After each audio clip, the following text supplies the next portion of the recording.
What is going on, comic fans? Happy Sunday. This is That Week's In, the spoiler-filled look back at this week in comics, movies, news, and reviews. And we'll get into all that right after this.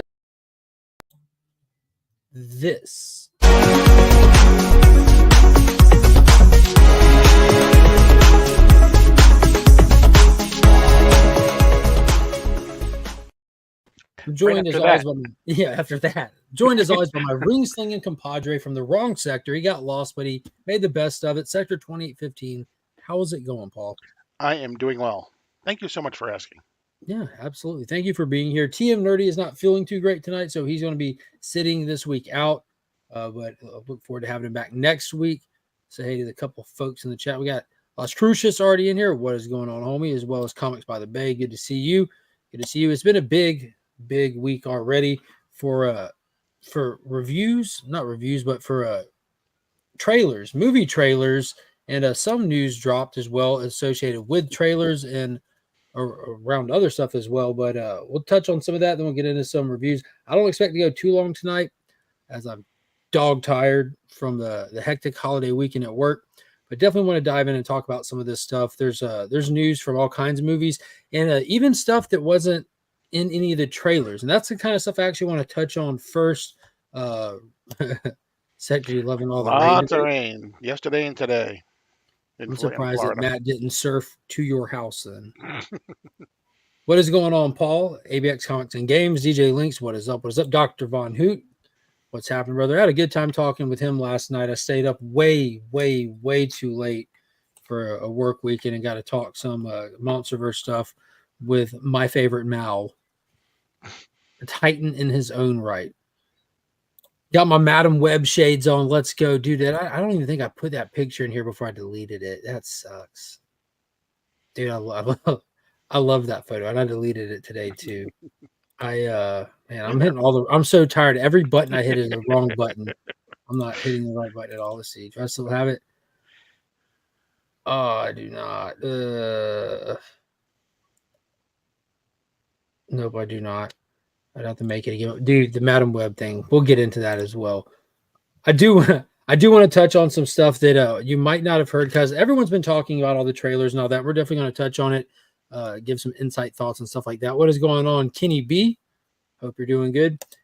You do a spectacular job of getting me hyped on Monsterverse. Yeah, that's what I'm waiting. We're going to build up to it. If I start with that, it's all downhill from there. But some things that people might not have noticed or not, like if you follow like entertainment news, like Madam Web came out and they do the whole press junket, like the actress who plays Madam Web went around, as well as most importantly the producer of Madam Web. Despite thinking it was a good idea to make that movie, he's made actually some successful films. I don't know his whole laundry list of films, but he is the producer who made Transformers Rise of the Beasts. So during the interview, I can't remember what news outlet was interviewing him, but they asked him all the Madam Web questions and then point out that, hey, by the way, I'm a huge G.I. Joe fan. I'm covered in G.I. Joe tattoos, as a matter of fact. We got the G.I. Joes introduced in Rise of the Beast.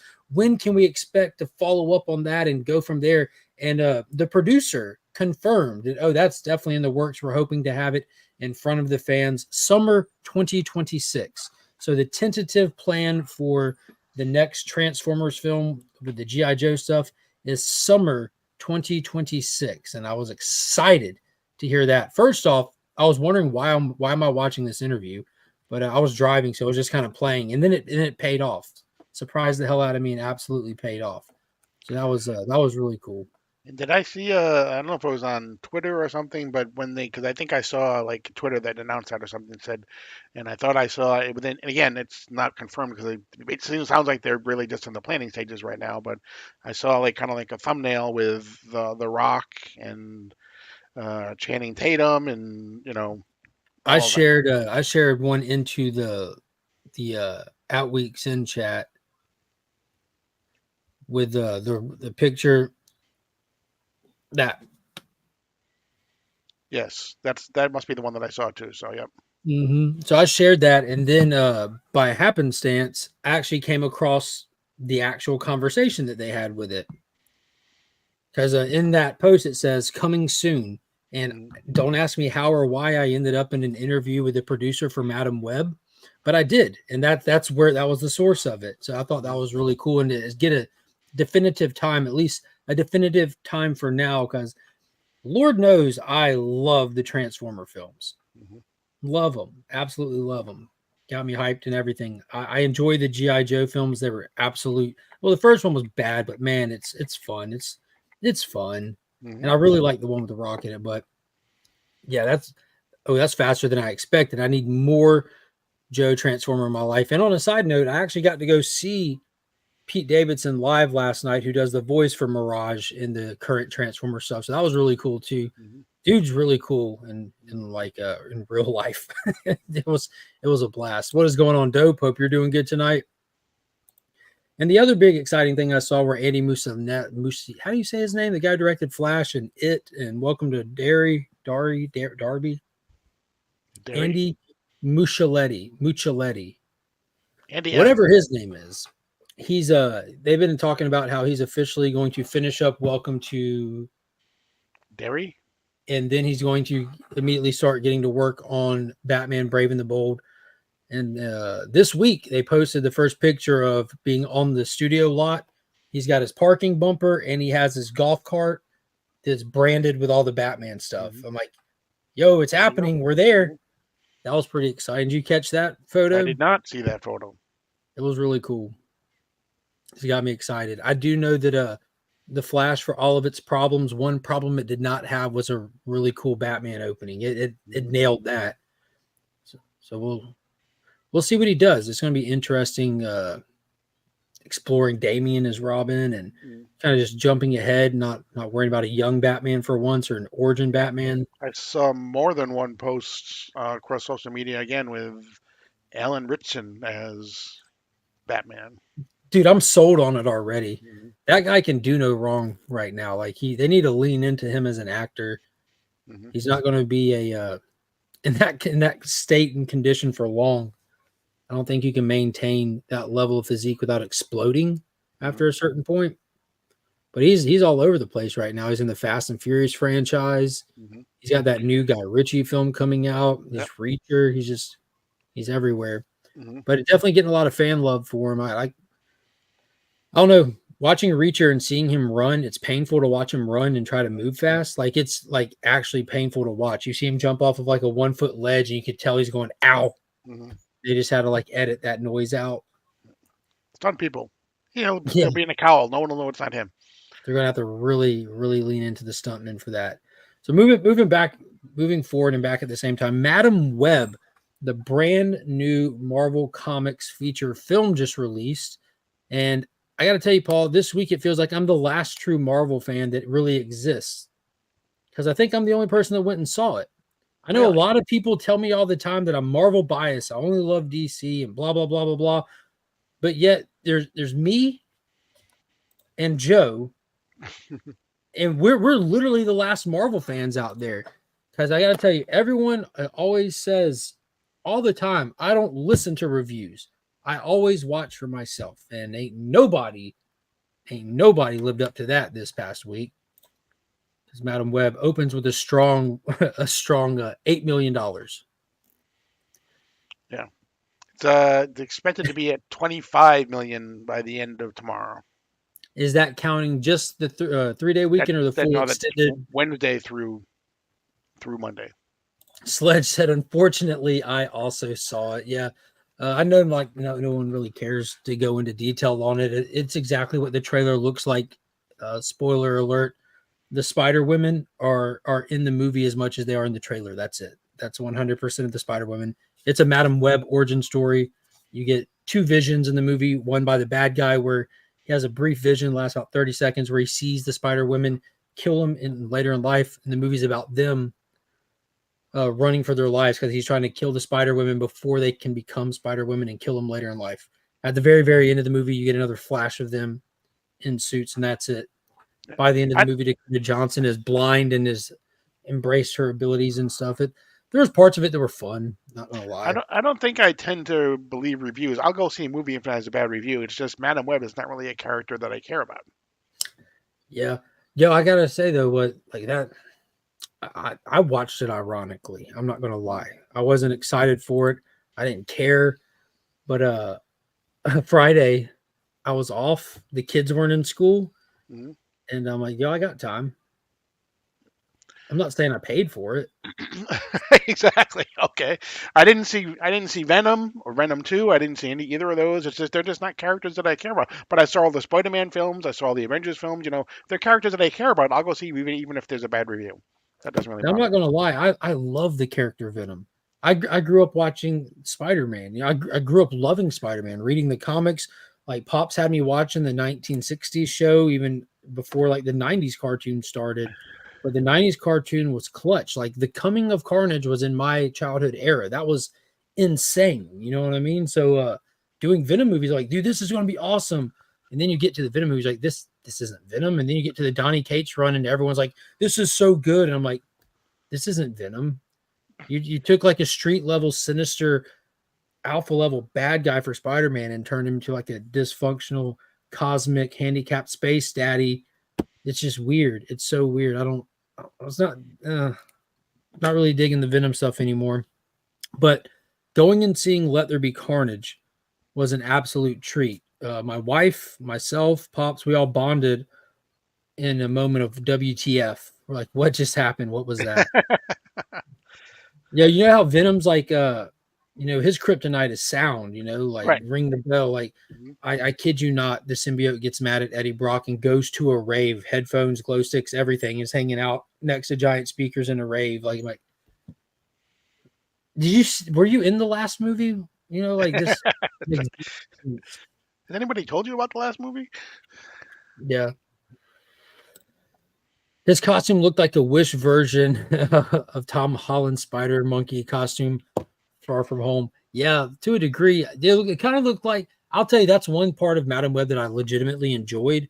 So I said it going into it, like before I saw it, and like Morbius was really like what made me have like that the vibes to begin with. But Madam Web legitimately feels like it was written, filmed, and shelved in the year 2001 and then just taken out and released today. Like that being said, like, and I know it's hard to put yourself back in that context. If this movie came out in 2001, people would go like, it was okay. They should have leaned into the superhero stuff. They shouldn't have been so scared. Like back in those days, you're like, how far can we really take the superhero stuff without losing the audience? Hmm. That's what it felt like, kind of deal. And like the big grand finale stuff, it seemed like, I don't know, like an opening scene for what we're used to with grand finales and everything. It seemed way leveled down. It just felt like it was out of time, completely out of time. It was weird. But having Ezekiel like in like this black suit with the red webbing, and it was like having like a what if Spider-Man was a psychopathic murderer in a couple of scenes. Like I'm not justifying the movie. Don't get me wrong. I'm not telling anybody to spend their money or their time seeing it. If you want to watch it, catch it when you can down the road, kind of thing. Hmm. Unless you just want to get out, go have a laugh watching a movie. Because I didn't mind wasting my time watching it. I like watching bad movies. I can enjoy myself watching a movie Absolutely. knowing it's going to be bad. Hmm. But there were There are some lots pretty of menacing moments. there are lots of bad movies that I like. Absolutely. A couple there's a The subway scene was pretty dope, like with the lights flashing and him crawling. He doesn't do webs, but he crawls and hops and all that, and just like yoking people up into the darkness. You're like, yo, like if Spider-Man turned bad, like legitimately bad, Hmm. people would be in some serious trouble, like some serious trouble. It feeling 2001 makes me want to see it way more than it actually being good. Dude, I'm telling you, that's why I kind of was like excited to watch it. That's why I'm like, dude, it's out. I'll watch it. I'm like, cause I watched Morbius and Morbius is so bad. I enjoyed it.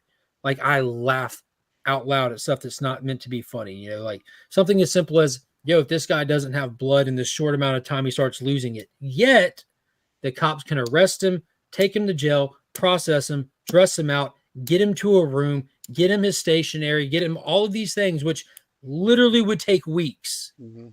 Like you go from him in handcuffs, fade scene to him writing letters in his own cell. Like, bro, he would have died of thirst. Like he would have literally died of thirst. Like this makes no sense.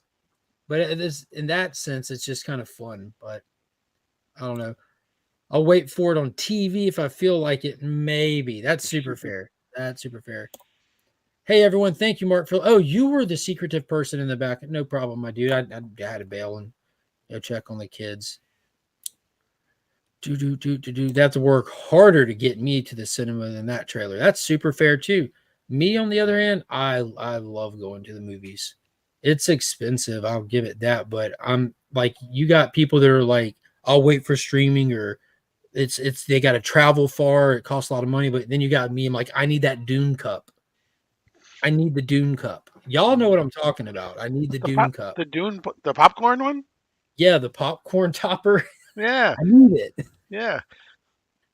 So I if went you, to I went to go see Argyle last week, and I bought a light up Coca-Cola cup. they have a light up Coca-Cola cup. Yeah. Dude, I love getting movie theater swag. I mean, y'all see Mhm. me with it a lot. Like, I got the Avatar stuff. I showed up with all the Huh. Aquaman stuff.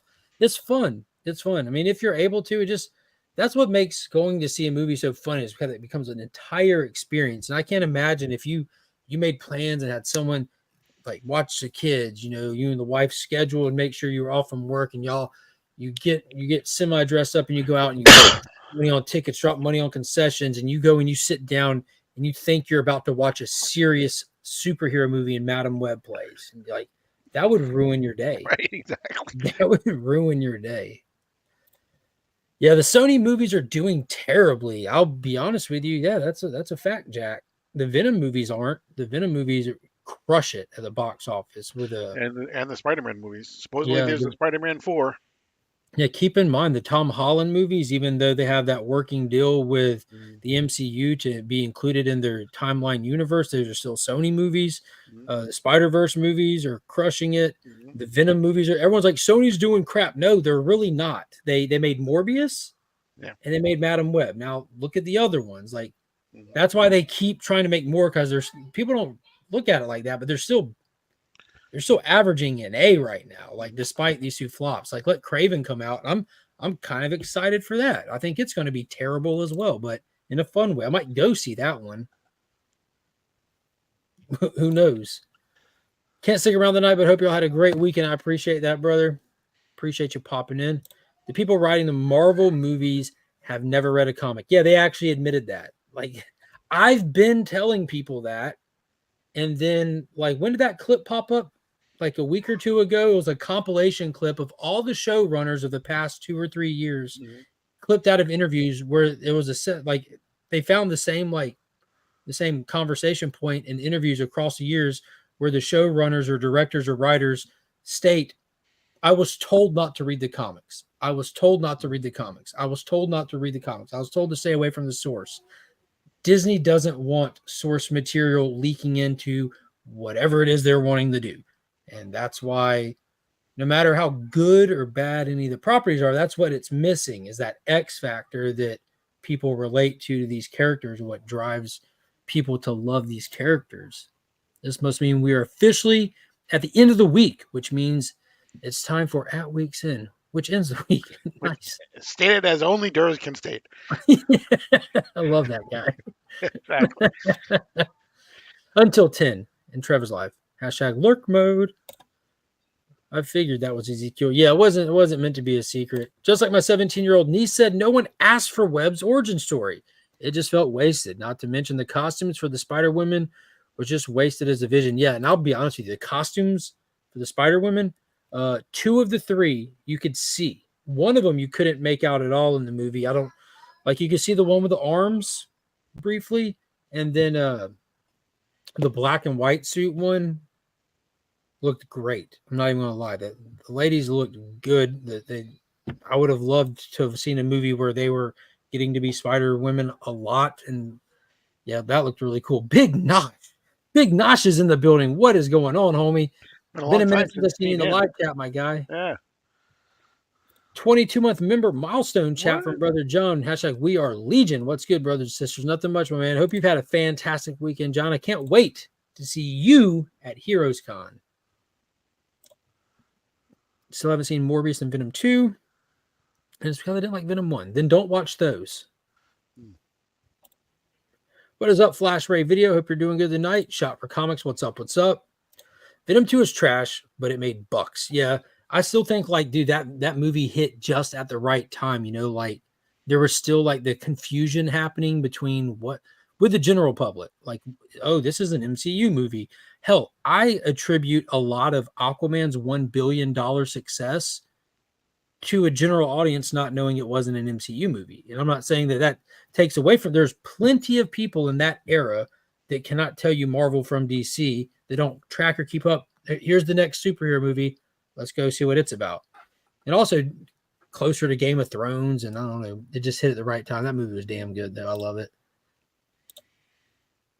I meant film quality, not money wise, Mark. And I wish they had been doing terribly money wise so they can stop making them. Yeah. Craven looks way better than Webb. I love me some action. That's fair. That's fair. And it's just Terran Man. We've had Aquaman. Now we get Terran Man. So now we're reading ASM and just read 200 to 225. So he wanted to go see it. He was really mad. He is 8. And knows they messed up. If you're getting 8-year-olds to pan your movie, you know you're not doing well. Yeah. Did I hit my head, or was a Silk series coming? A Silk series is announced. The segue, Nicolas Cage announced that he's game to return for the live action Spider-Man Noir. Mm-hmm. I don't know if that's meant to be a movie or a short series or what. There's a lot of stuff that's being announced Sony wise. They're not letting go of Spider-Verse stuff. They're going to continue to make it. Mm-hmm. And hopefully some of it hits good. I feel the same way about Hulk and Venom. If they had just take time to learn that Eddie Brock is an investigative reporter and the movie industry can build on that. Yeah, I felt like they attempted to touch on it for like 10 minutes in the first movie. That was it.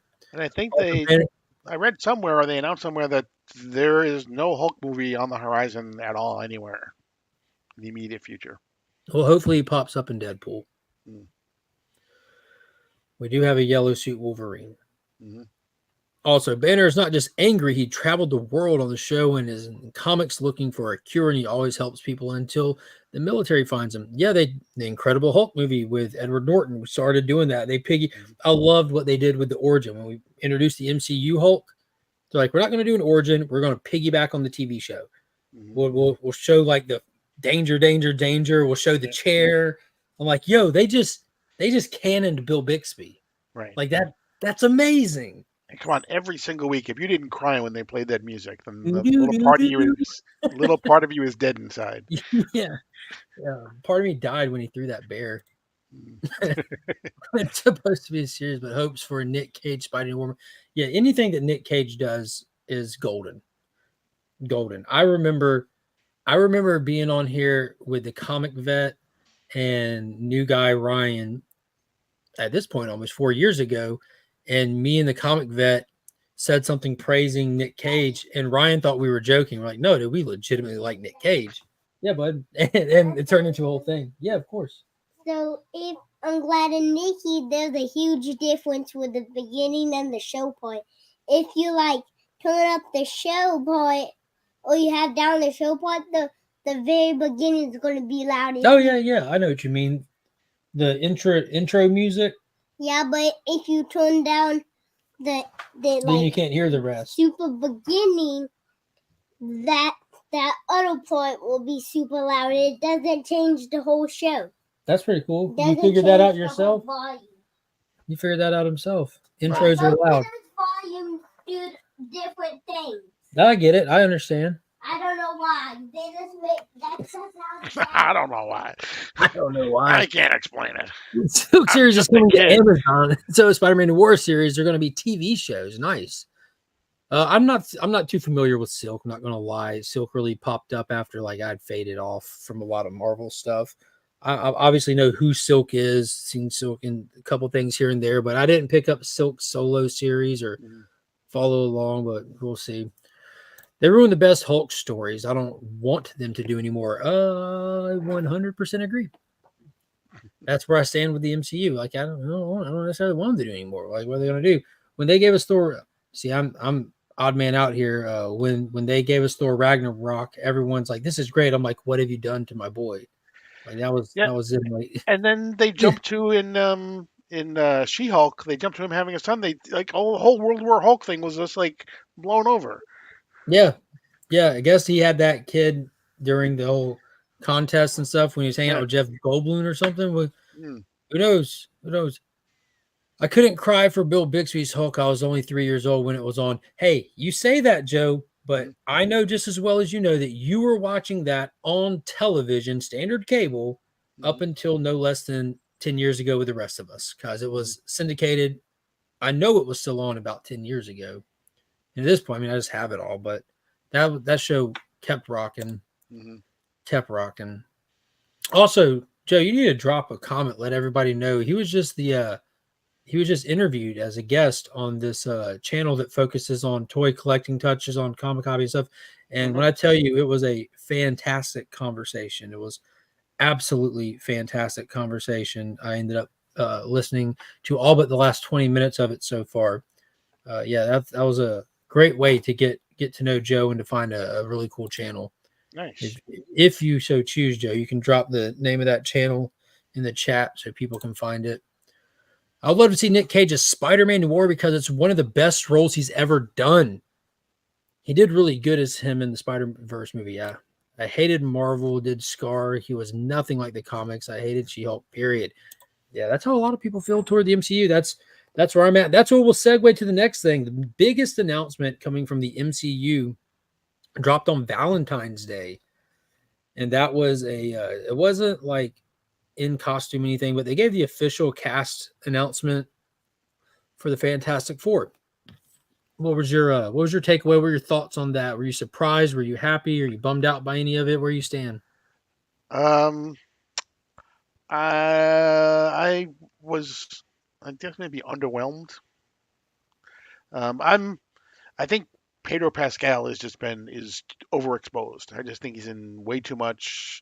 I just think that they could have done something different than going with Pedro Pascal. The other three look fine. I don't really know a lot about the other three to be honest with you, but it didn't really get me all that excited for the movie to be honest. Yeah, so we obviously got Pedro Pascal as Reed Richards, which everyone expected and knew at this point. We're just waiting for them to say it. It got confirmed via the SAG-AFTRA stuff. Vanessa Kirby, that I know from the Mission Impossible franchise, she plays the White Widow or the Broker in the last three films.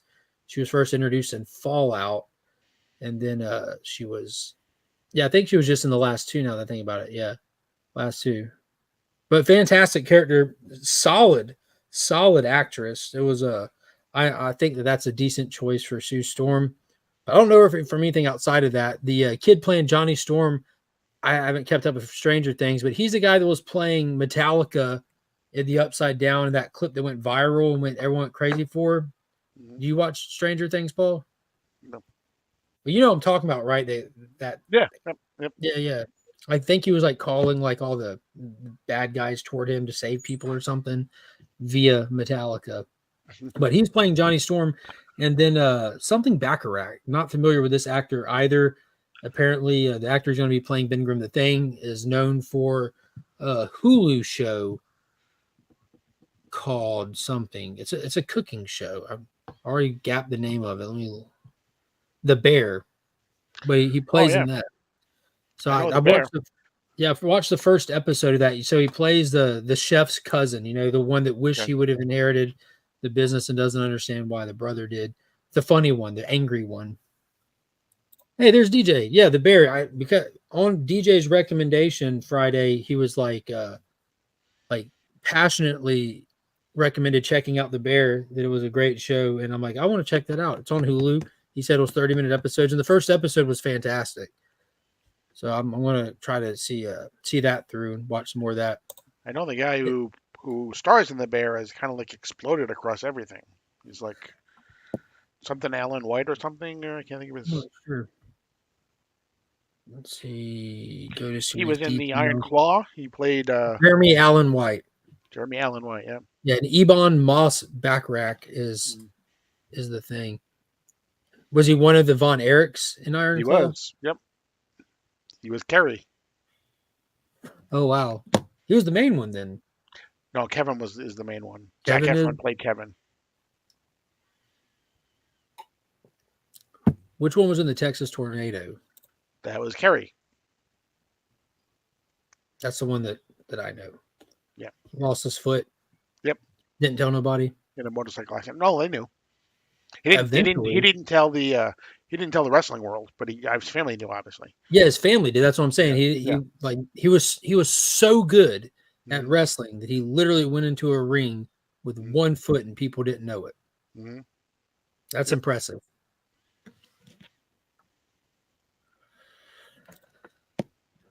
I'll be happy if they are the least bit athletic. I'm tired of superheroes looking like they couldn't make a Pop Warner team.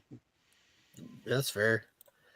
Be sure to give him a follow there as he does talk other collectors about their collecting lives. Yeah, and Joe said it's called the Universal Toy Collectors Channel. Yeah, it was really cool. I'd never heard about it. Joe shared that out into one of the chat groups, and I saw that. Boop, hit it immediately. What is going on, Steven C?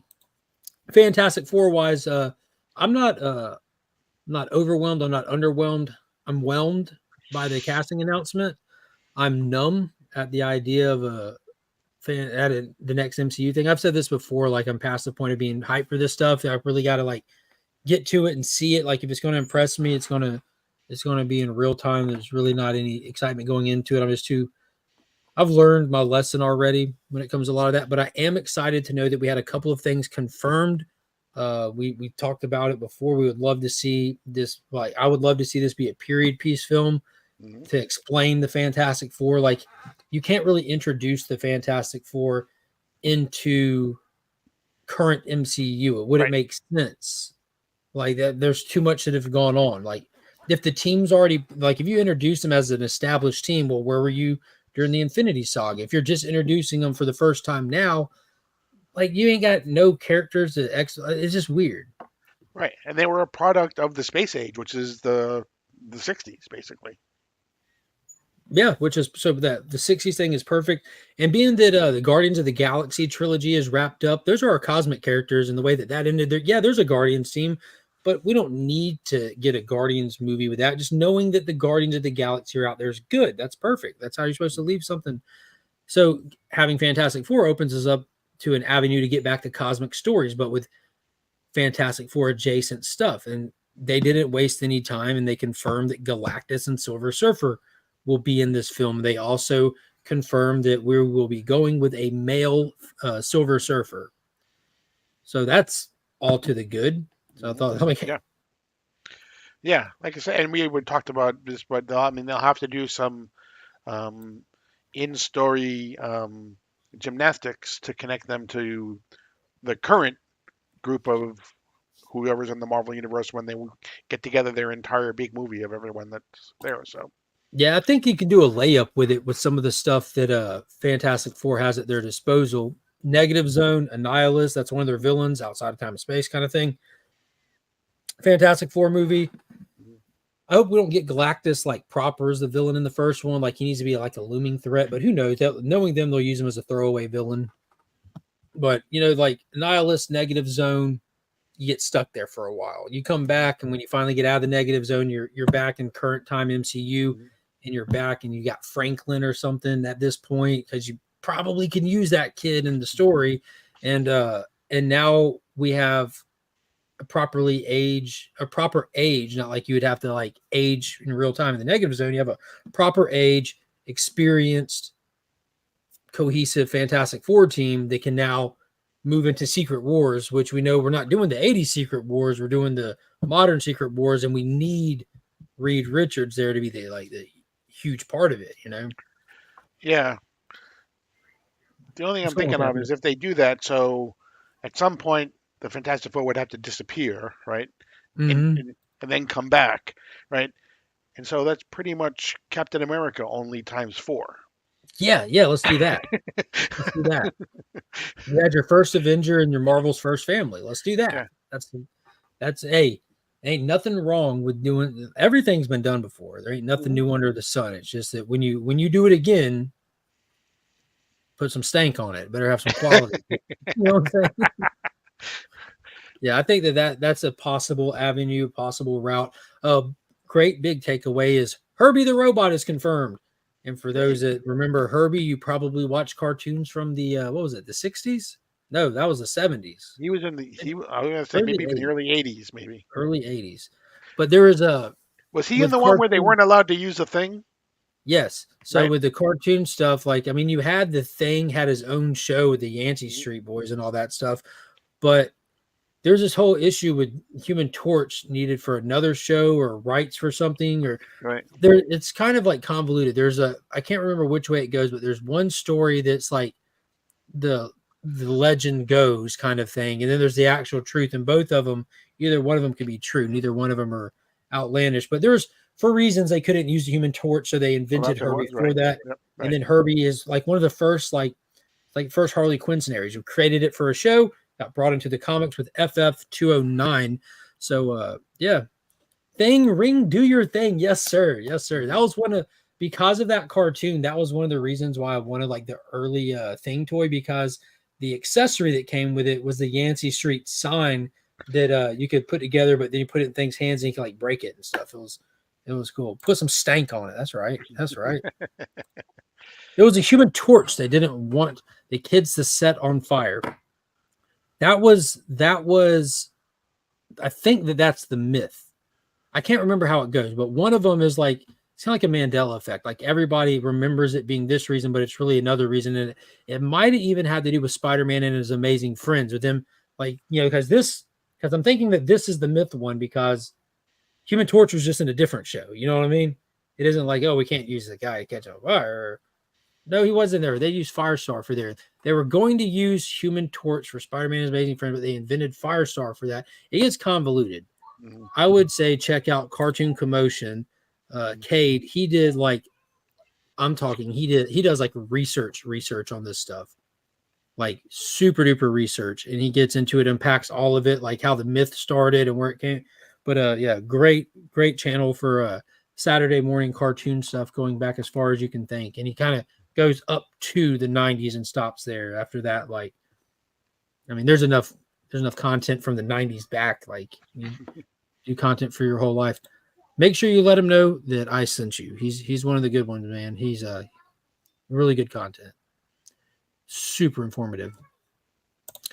Same with Mark and Paul. I just have not that big of excitement now for the comic movies these days. I enjoy some of them, but others lately have been hit or miss. Yeah, I'd rather do like my expectations for stuff as part of my fandom. You know what I mean? Like, I love being excited for something coming, like living in that excitement, like finding other stuff that I can do leading up to it. Like, as merch expands when they have properties coming, big things happening. You get tie-in comics and like you get really cool toys and all that. And I love to get into all of that.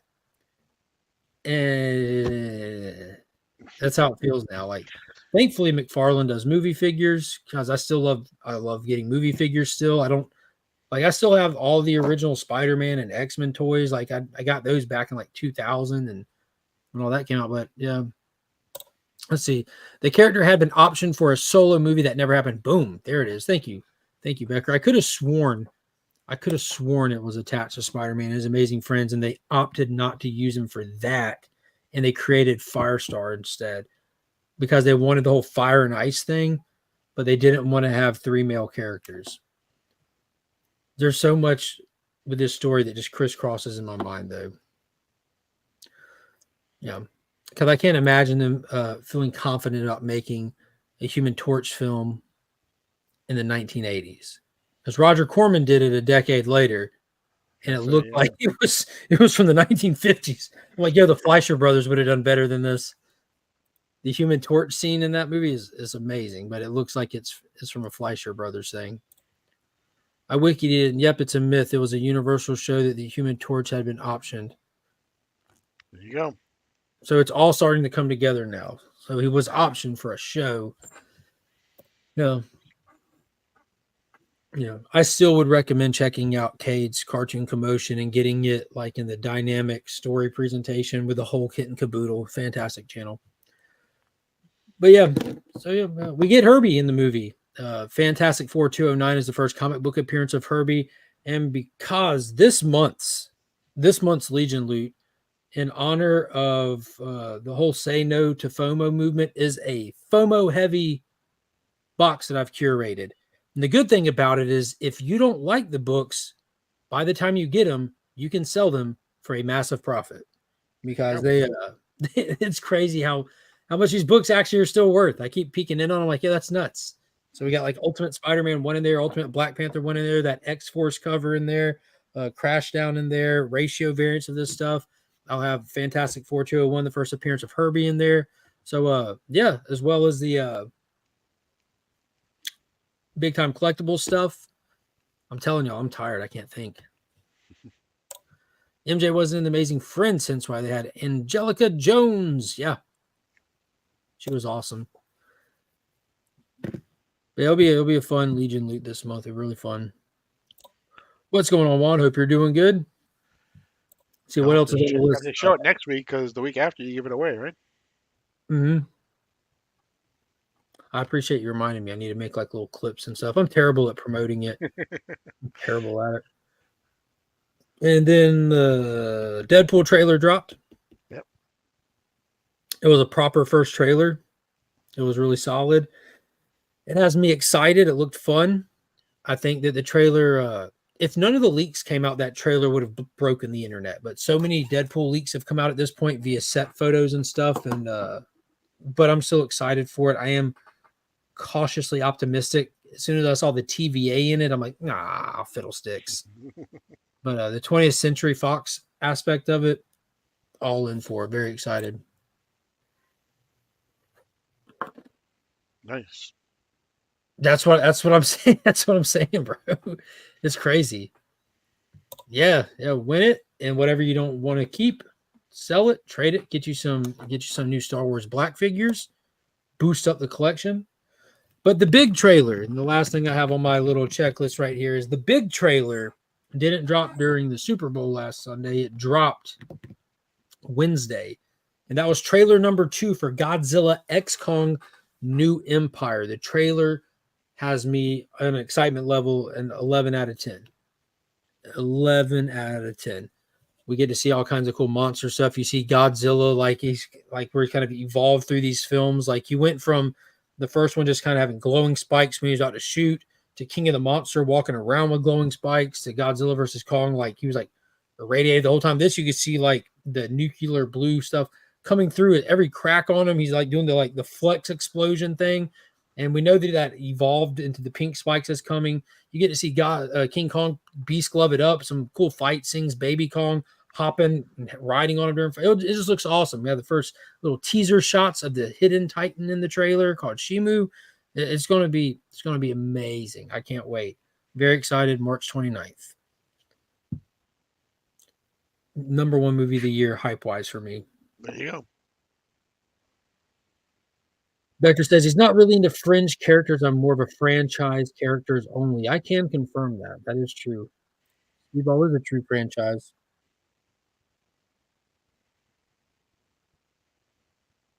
Paul, did you catch the new trailer for Kong versus Godzilla or Kong X Godzilla? I did not. I will have to look at that. It's pretty wicked. It's pretty wicked. You kind of get just a little bit of the story context to it. Like there's something, the Titans all have like that natural signal. Like Godzilla's attracted to other Titans that he feels are throwing off the balance of nature. Something's out there, and it's actually got him scared. I'm like, oh, okay, that's unheard of for this guy. Just picked up ASM Annual 22. Never thought someone would bring up Speedball. Yeah, Becker just died a little inside. Exactly. He just fell off his chair. Sledge, and I'm not even joking. I am not even joking. This guy right here. He just threw his computer. Like he just threw his. This is literally the world's number 1 Speedball fan. That's not he paid George Perez to draw Speedball for him. Like I'm not joking. This is the world's number 1 Speedball fan.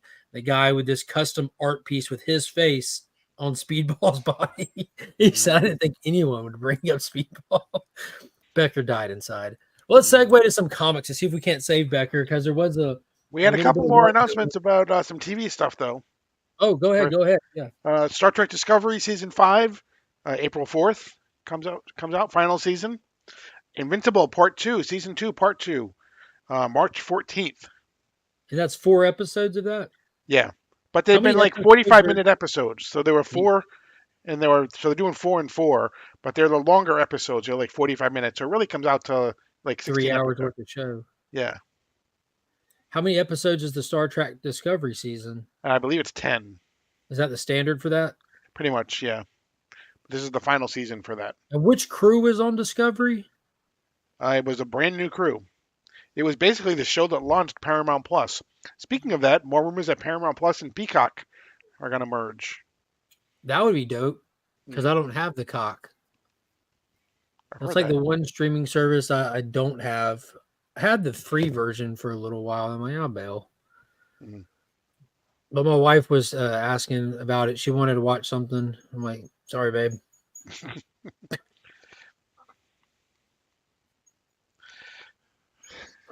Anyway, I know it's your birthday, but forget it. oh man, Valentine's Day was last week. Chill out. Yeah. Oh my God, what was that made me think of something else. Not the cock. Great streaming service, especially if you're into wrestling. The Omnis. We got more information on the Omnis. Mhm. The terrible covers on them were revealed. The omnibus. Okay, yes, I'm sorry, yes. Yeah. Marvel and DC announced that they are putting out 2 omnibuses. Although I think it should be omnibuy, but maybe it's omnibus. Omnibuy. That are going to one of them is going to collect all of their DC versus Marvel, meaning like the Superman, Spider-Man, the one that started it all, Batman and the Hulk. They're going all the way back. They're going all the way back.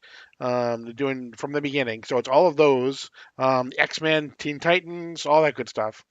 And then the other one is going to do the DC versus Marvel series that was put out, as well as all of the amalgam, DC the All Access that they did, and then all of the amalgam books that they put together as well. So it's going to be 2 different omnibus. One Omnibuy. I like omnibuy. Omnibuy. Now I'm not going to lie to you. I have no intent. Like I have no intention on buying the crossover ones. So that'll have like X-Men Titans in it, Correct. like Yeah. Green Lantern, Silver Surfer, Yep. Batman, Captain America, Batman, Punisher, Superman, Fantastic Four. Superman, Fantastic Four. Yep. Correct. All of those. Now I have the amalgam stuff. I even have some collected volumes right behind me right now, but I kind of want that one. I don't know why. I don't even like the omnibus format. Mm-hmm. I feel like you have to like do some like yoga, some light stretching, light a few candles, The rub yourself earliest in oil just to read a book. It's excessive. the earliest omnibus that were put out, the earliest omnibuy that were put out, Omnibuy. were very difficult to read because you'd open them and they'd slam shut. If you didn't put something on them, you'd open them and they'd slam shut. The newer ones, you can almost go to almost any page and it will stay open for you. I remember because like John's Comics with Kids, love John to death. Fantastic guy. He's a big omnibuy guy. Mm-hmm. He likes to read. He likes to read omnibuy, and He was covered all the talking X-Men about- ones not too long ago. He went through all the X-Men ones. well, he's still slowly going through it. They have Omnibuy Night X-Men or something. I don't know what he calls it, but him and No Good Comics Justin will do the X-Men Omni read through and stuff. Mm-hmm. But he was talking about how you actually have to like break in the spine before you even. I guess this is with the older ones that you're referring to. You have to like stretch in and Yep, exactly. like do some lunges or something.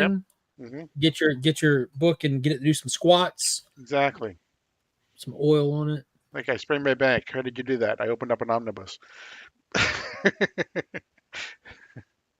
You need like a podium to read them. I don't get it.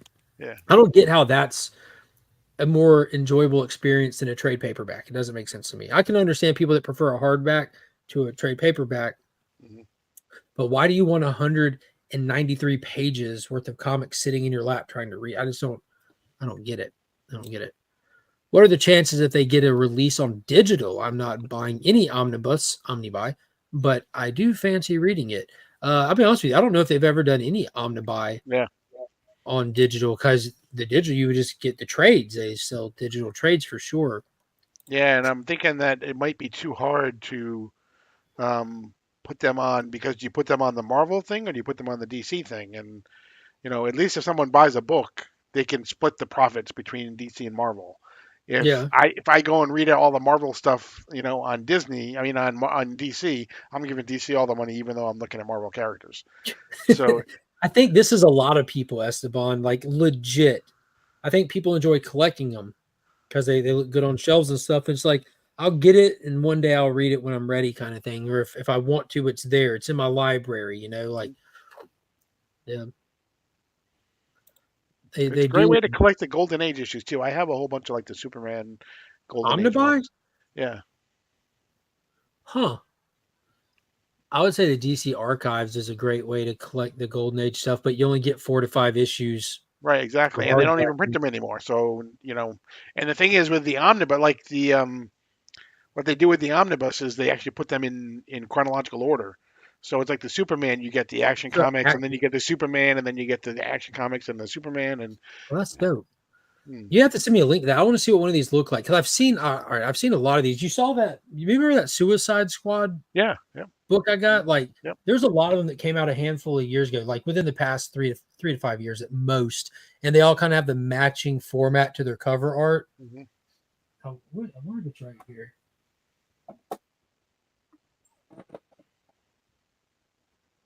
Yeah.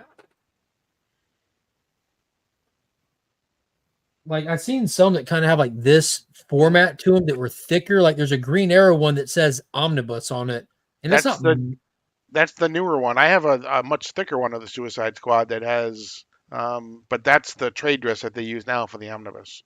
Yeah, this is everything from Brave and the Bold and Star Spangled War. And what they do is you can see how like on the outside of the Suicide Squad it's silver, right? Yeah, so they use it's a Silver Age. The gold ones have the gold there instead. Got you. That makes sense. Okay. So I guess there just wasn't enough content in the Silver Age form to really. Yeah. And what they do is if you buy the hardcover, they put a lot more stuff in there, and then they'll break it down into like 2 soft covers or whatever instead. That makes sense.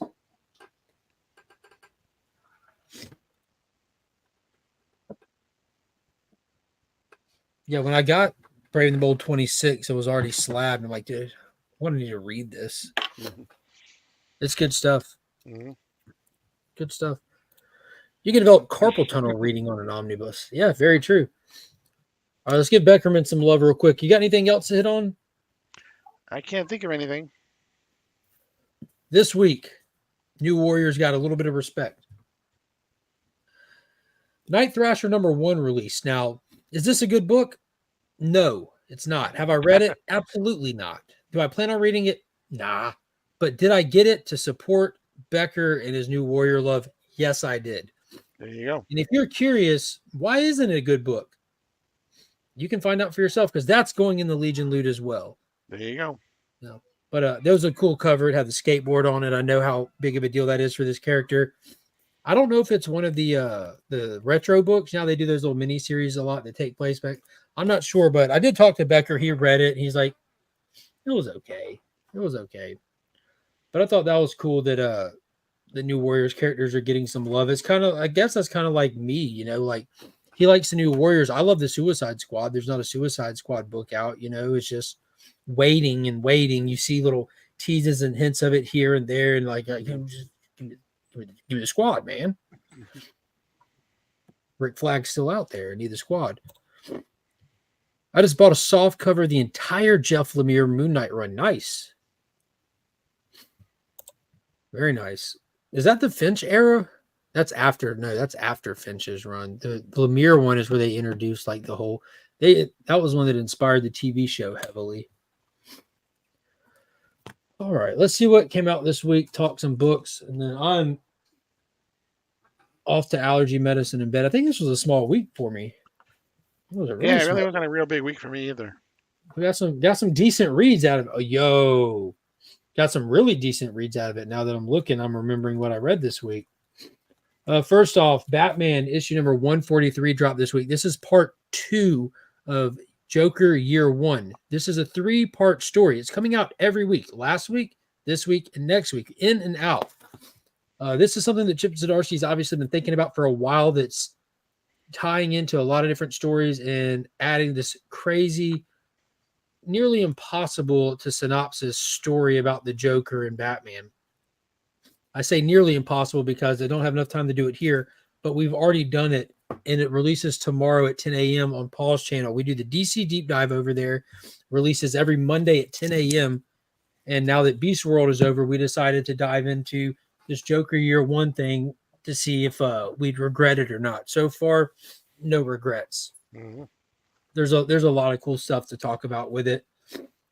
But Paul really carries this episode. Y'all go watch it. I'm so tired. Which is unusual because usually I'm the one just sitting there going, yep. Yeah. Yep. Transformer, Deviant, Bats, Blood Commandment. A good week.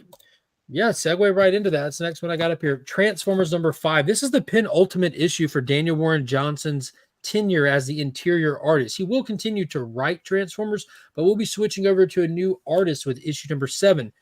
This is amazing. This was the big hoorah moment. We've been kind of like our heroes of the story have not really been getting to choose their path. They've really been having to just take the loss, lick their wounds, and keep moving. And it looks like we finally get to a point where Decepticons, Autobots, they find their energy source and they all start really rallying and getting their wits about them. And a battle proper takes place.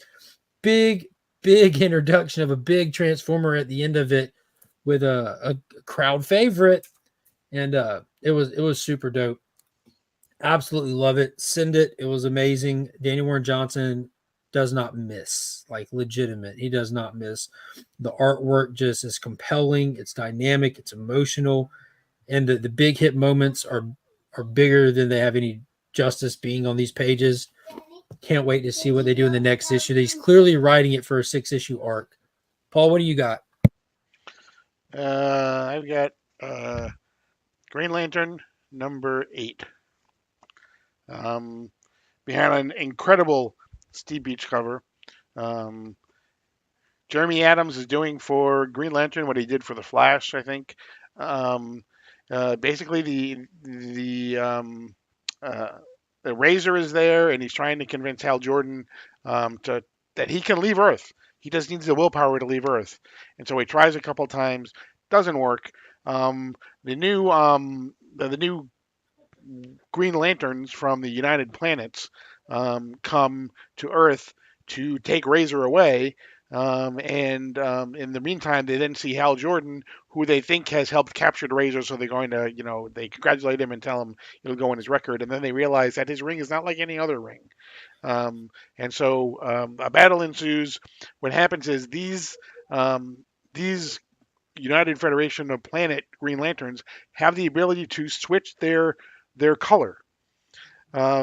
One goes from green to yellow. One goes from green to blue. So, that's a kind of new wrinkle. Very new. Exactly.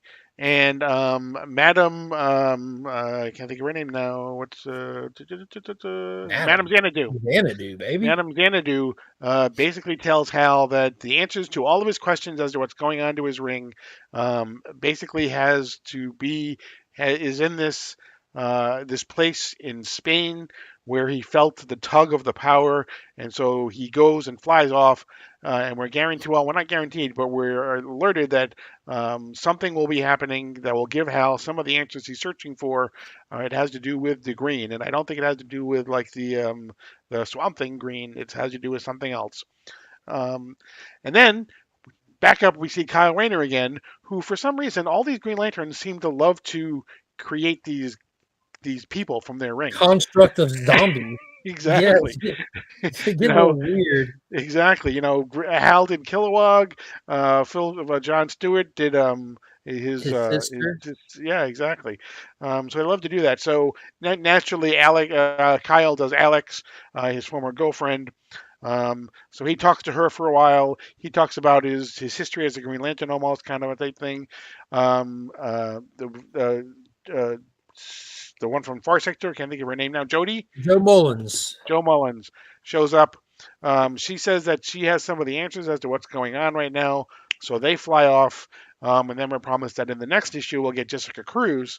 The secondary stories are kind of putting together the team that seems like is going to come together with Hal. Coming back. Yes. Exactly. to figure out what's going on, and in this hopefully context, put things Razor straight. also in this one, Razor also explains to Hal that his battery on his planet was destroyed, like it just blew up out of nowhere, destroying most of his planet in the process. Hal conveys to him like, yo, like Sinestro's battery blew up, the Green Lantern's battery's blown up, all these batteries are blown up, it can't be a coincidence. And then we see the United Planet lanterns changing through the spectrum. Obviously, the United to those two that were mentioned, the yellow and the blue. Yeah. Right?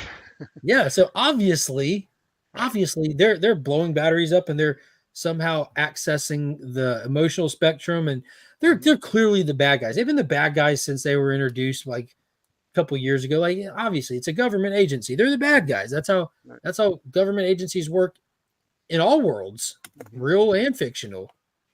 And in the backup story, Joe Mullins, like, it was like one of the world's greatest detectives that there's like kind of like she's going to have her comeuppance proper, like in Future State, like and in the Justice League team in Future State, she was the detective role of it. Everyone would turn to Jace because he's wearing a Batman suit. What do we do? He's like, ask Joe. Right. Like, I'm not a detective. She's a detective. But Sojourner's a cool character that I love the design for Far Sector. And there's going to be a fun journey going and collecting all the Green Lanterns as they go to investigate it, where they are not quarantined on Earth. Right. They're quarantined outside of Earth. And I'm ready now that we're also how it kind of comes into play with the ongoing John Stewart stuff as well, who has his own title. We have one issue left of that first story arc where we can kind of tie up all the loose ends and the baggage that John Stewart's been carrying into Dawn of DC, because he came with a lot of it. He carried all the baggage of like the troublesome years of changing hands and ownership and shuffleboard and let's do 5G, let's not do 5G, give us future. Like he carried all of that Green Lantern continuity baggage. So we're kind of writing that off. So in classic Dawn of DC fashion, issue 7 should be a great jumping on and taking off point.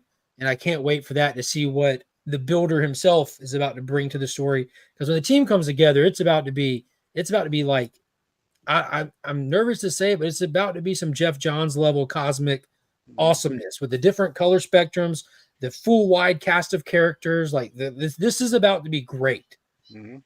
I can't wait. Batteries blowing up is why you can't have them in electronics during a flight. Green Lantern should know better.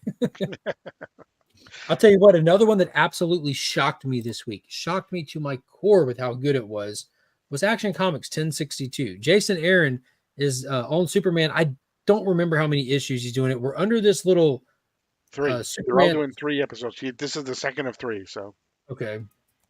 So this is a weird era for Action Comics. We're doing something new format-wise.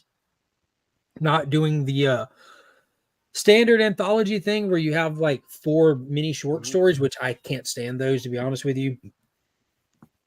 So they're taking numerous writers. What is it? Mark Waid, Jason Aaron. After these 3, it's Joshua Williamson, and they're all going to tie into House of Brainiac.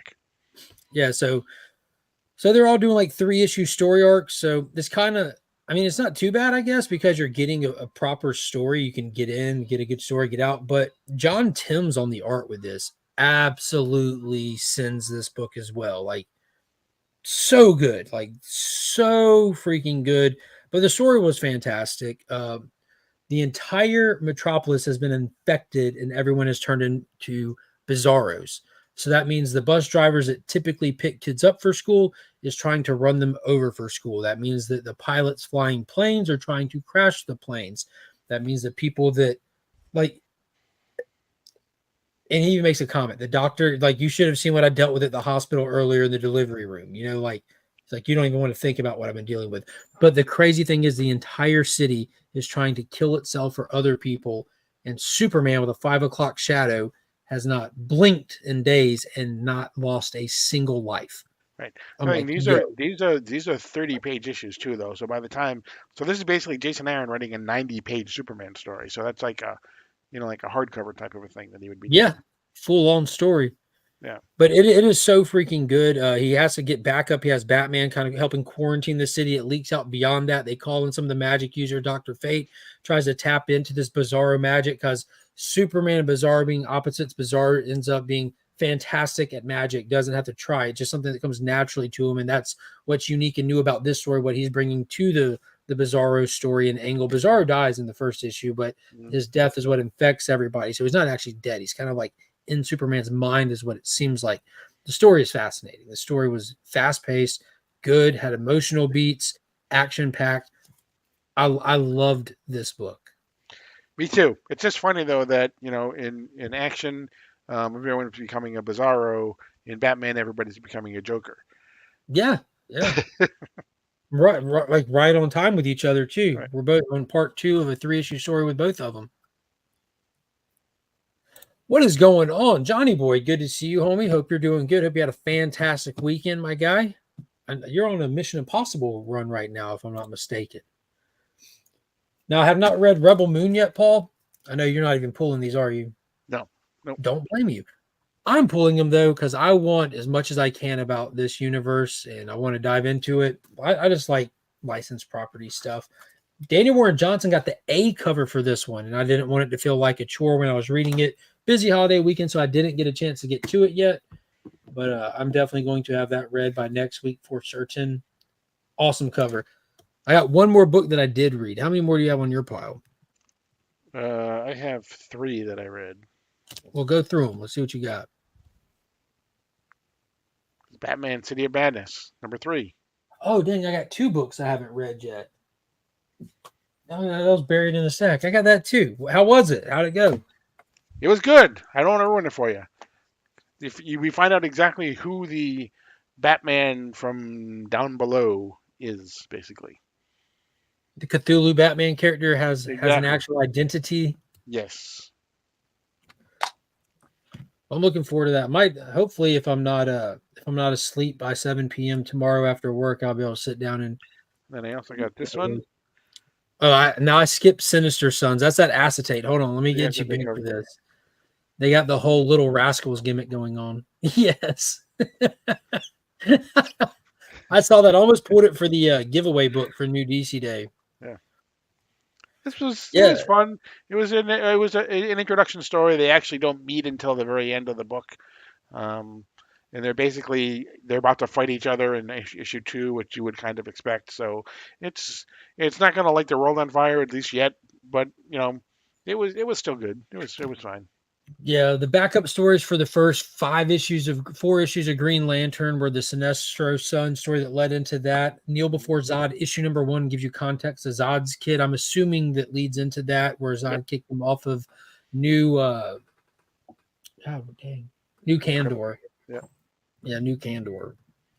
Johnny Boy said he just finished Ghost Protocol, and it was very good. Yeah, I put a comment on your post after you finished number 3. I said, now the franchise is about to take off. It really you don't even change gears. You get into a faster car. You get into a nicer car when you hit Ghost Protocol, and it's just gone. Rogue Nation, it'll blow you away. And then Fallout will be one of the best movies you've ever seen. And just Dead Reckoning, just pure cinema. It's insane how that franchise gets better and better with everyone. It's nuts. But Fallout is a cinematic masterpiece. And keep in mind when they do the stunts and you think to yourself, I wonder if people really did that. The answer is yes. Google it. There's all kinds of videos and information, and it's really cool. There's always some kind of crazy real life stunt that Tom Cruise does for each of these films. He broke his ankle or his lower leg in one of them, jumping between 2 buildings. Yeah, that was in Mission Impossible 3 with the pendulum, wasn't it? I don't recall exactly, but it was a while ago. And then he did they've shown the motorcycle thing that he does in Dead Reckoning. Yeah, he jumped the motorcycle off the cliff 6 times in one day. In Fallout, he does a real life Halo jump. Mm-hmm. And Henry Cavill wanted to do it too, and Tom Cruise said no, because if we're doing this together, you're going to get us both killed. I've actually done this a lot. Speaking of Henry Cavill, we didn't mention the rumor that Henry Cavill has supposedly signed something with Marvel. Yeah, they're speculating that he is Union Jack. That's the speculation. How cool would it be if it's a curveball? He's Sentry. They're in need of Sentry, right? Right. Everyone's like, he's Union Jack, I bet. Well, for what? For what movie? For what property? They're still trying to make a Thunderbolts movie. Oh, man. Good for him. I'm looking forward to Warhammer. Yes. If y'all want to see Henry Cavill, Go see Argyle. Yes. Rogue Nation was the one he broke his leg jumping between two buildings. There we go. Nah, please let him be Captain Britain. MI6. Yeah, that's Rogue. Rogue Nation is number 5. Fallout is number 6. Who knows? Who knows? The guy jumps between too many buildings. Mm-hmm.